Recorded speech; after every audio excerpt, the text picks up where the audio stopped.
नमस्कार, मैं हूं ज्योत्सना। हिंदी हिंदुस्तान में आप सबका स्वागत है।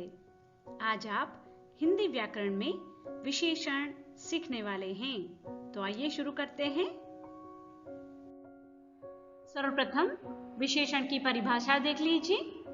जिन शब्दों से संज्ञा या सर्वनाम की विशेषता यानी कि गुण, नापतौल, संख्या आदि का बोध हो उसे विशेषण कहते हैं। जैसे लाल गुलाब, मुलायम घास।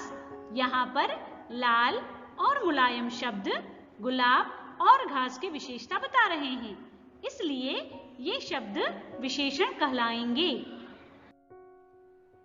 विशेषणों को निम्नलिखित 4 भागों में विभाजित किया गया है।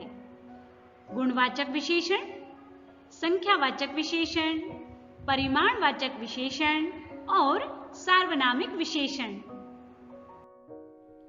आइए देखते हैं सर्वप्रथम गुणवाचक विशेषण। गुणवाचक विशेषण संज्ञा या सर्वनाम के गुण या दोष, काल, अवस्था, गुण, दोष, स्वाद, स्पर्श, रंग, दशा, गंध का बोध कराते हैं। जैसे प्राचीन मंदिर। प्राचीन मंदिर में प्राचीन यह समय बता रहा है। सूखा पेड़, सूखा शब्द पेड़ की अवस्था बता रहा है। शांत चेहरा, चेहरे का गुण बता रहा है। कंजूस व्यक्ति, कंजूस जिसे दोष माना जाता है, दोष बता रहा है। खट्टा आम, खट्टा स्वाद बता रहा है। और मुलायम घास, घास स्पर्श से पता चलेगा कि वह मुलायम है। दूसरा विशेषण है संख्यावाचक विशेषण। हमारे विद्यालय में 5वां खेलकूद उत्सव 2 दिन बाद आयोजित किया जाएगा। कुल 7 प्रतियोगिताओं का आयोजन किया जाएगा। प्रत्येक प्रतियोगिता में प्रथम, द्वितीय और तृतीय स्थान पाने वाले छात्रों को पुरस्कार दिया जाएगा। उपयुक्त अनुच्छेद में रंगीन शब्द संज्ञा या सर्वनाम की संख्या का बोध करा रहे हैं, अतः ये संख्यावाचक विशेषण कहलाएंगे। संख्यावाचक विशेषण में भी 2 और प्रकार होते हैं। चलिए देखते हैं।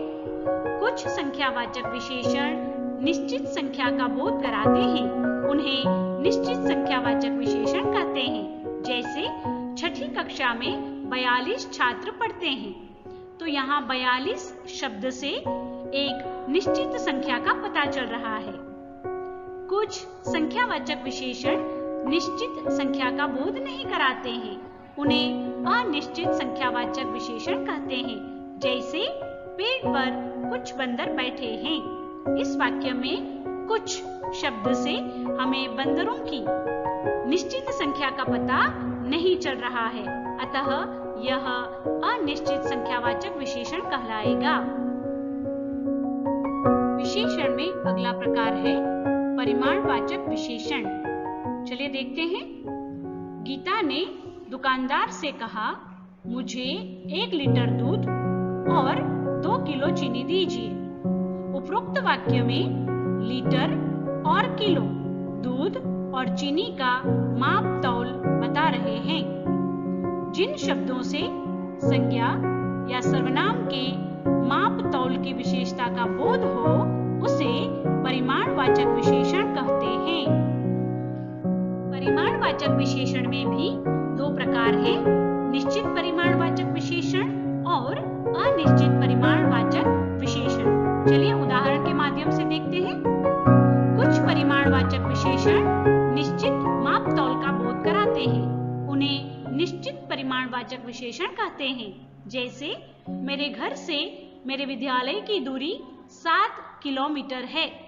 इस वाक्य में 7 किलोमीटर से हमें निश्चित किलोमीटर का पता चल रहा है, अतः यह निश्चित परिमाणवाचक विशेषण कहलाएगा। कुछ परिमाणवाचक विशेषण निश्चित मापतौल का बोध नहीं कराते, उन्हें अनिश्चित परिमाणवाचक विशेषण कहते हैं। जैसे मेरे घर से मेरे विद्यालय की दूरी कई किलोमीटर है।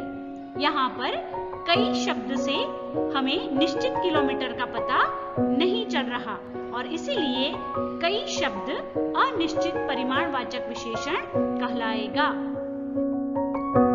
बच्चों, संख्यावाचक विशेषण और परिमाणवाचक विशेषण में अंतर होता है। चलिए देखते हैं। जिन विशेषणों से किसी वस्तु की संख्या का बोध हो, जैसे 2 आम, 3 केले, 4 टमाटर आदि, उन्हें संख्यावाचक विशेषण कहते हैं। लेकिन कुछ ऐसी वस्तुएं जिन्हें गिना नहीं जा सकता बल्कि नापा या तोला जाता है, तो ऐसे विशेषण परिमाणवाचक विशेषण कहलाते हैं।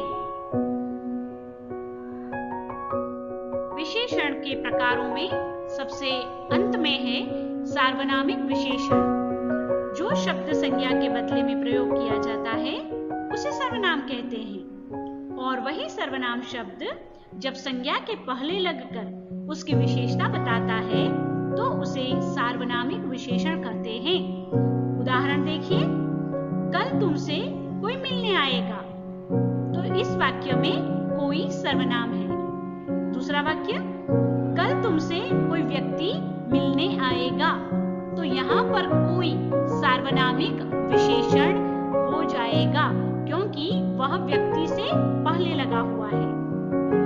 दूसरा, वह वहां खड़ा है, तो यहाँ पर वह शब्द सर्वनाम है, किंतु वह घोड़ा वहां खड़ा है, इस वाक्य में वह सार्वनामिक विशेषण हो जाएगा क्योंकि वह शब्द घोड़ा के लिए इस्तेमाल किया गया है। चलिए विशेषण के मुख्य बिंदुओं को एक बार देख लेते हैं। मुख्य बिंदु, जिन शब्दों से संज्ञा या सर्वनाम की विशेषता यानी कि गुण, नापतोल, संख्या आदि का बोध हो उसे विशेषण कहते हैं। जिन शब्दों की विशेषता बताई जाती है उसे विशेष्य कहते हैं। विशेषणों को निम्नलिखित 4 भागों में बांटा जा सकता है: गुणवाचक विशेषण, संख्यावाचक विशेषण, परिमाणवाचक विशेषण और सार्वनामिक विशेषण।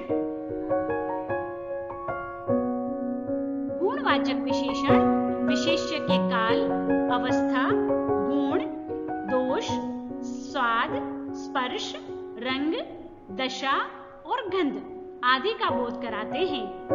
विशेष्य की संख्या का बोध कराने वाले शब्दों को संख्यावाचक विशेषण कहते हैं।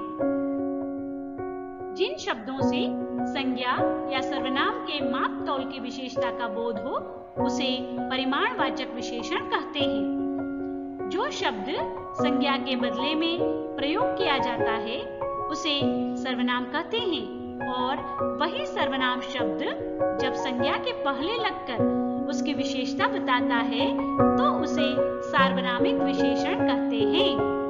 मैं आशा करती हूँ कि मेरे इस वीडियो से आपको विशेषण की स्पष्टता हो गई होगी। अगर आपको मेरा यह वीडियो पसंद आया हो तो लाइक कीजिए, सब्सक्राइब कीजिए और शेयर कीजिए अपने दोस्तों के साथ। हम मिलेंगे अगले वीडियो में। तब तक के लिए आप खुश रहिए, सुरक्षित रहिए और जुड़े रहिए मेरे YouTube चैनल के साथ। धन्यवाद।